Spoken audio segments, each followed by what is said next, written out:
Good morning, beautiful people of God. This is Minister Rivers, and today I want to speak to everyone about truth. If you look at in the book of John 8:32, it says, "And you shall know the truth, and the truth shall set you free." Everybody, there's so many people in the Bible that deal with talking about truth, and then there's people in the Bible that deal with lying. And I want to speak about both of them because the tongue is so powerful. It can bring life and death to a situation, but it's the words that come from your mouth, and at the end of the day, your word is all that you have. Well, let's look at in the book of Acts chapter 5. It talks about Ananias and his wife Sapphira. Now, they were people that were doing things that God had for them to do. They had some type of property that they had sold, and when they had sold the property, they didn't. When it was time for them to give back to God, they lied and said that they made one price of it. And they purchased it for one price when it really wasn't. And Peter told them, it's not me that you're sitting up here lying to, but it's the Spirit of God that you are lying to. Peter gave him the opportunity to tell the truth, and he lied. So he died right then. And then within an hour, his wife came in there, Sapphira, and Peter gave her a chance to tell the truth. And she sat up there and she lied as well. And she ended up being dead as well. Well, then let's look in the book of Mark chapter 14 about Peter. Now, Peter denied God not once, not twice, but 3 times he denied God. But then he also lied as well. He denied God and he lied because a woman came to him and was like, hold on, aren't you one of them disciples? Aren't you one of the people that was kicking it with Jesus? And he was like, no, it wasn't me. She left him alone. Then later on, she came again and she was like, you is that man. You was the one that was walking with Jesus. He was like, no. He denied God 3 times. He denied Jesus 3 times. But then when Jesus came back, Jesus asked him 3 times, do you love me? And he said yes. So even though he sat up there and he lied, he still came back and he told the truth to God. He denied him, but he came back with the truth.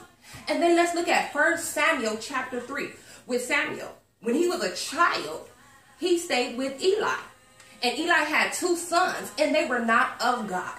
And God kept calling Samuel, and Samuel really didn't know God at the time. So he was like, here I am, like that. And Eli was like, it's not me. After the 3rd time, he knew it was God. So he told him, next time Jesus or next time God comes to you and asks you something, say, here I am, Lord.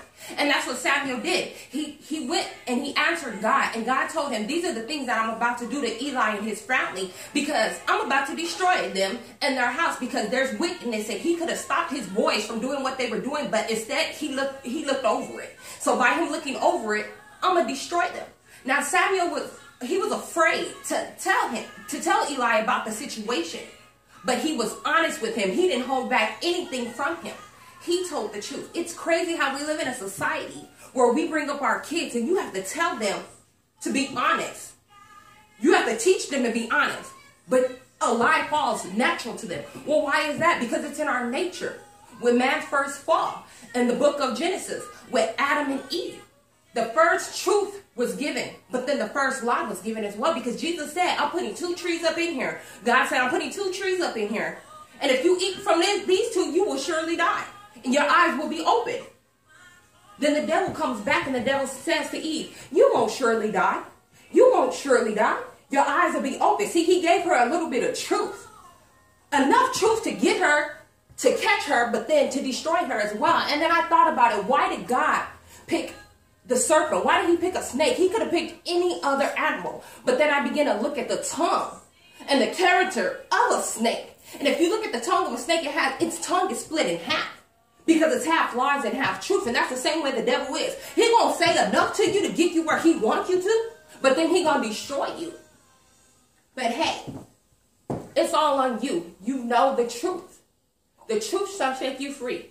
Remember, I love you, God loves you, and all that you do, give God the honor, glory, and praise. To God be the glory.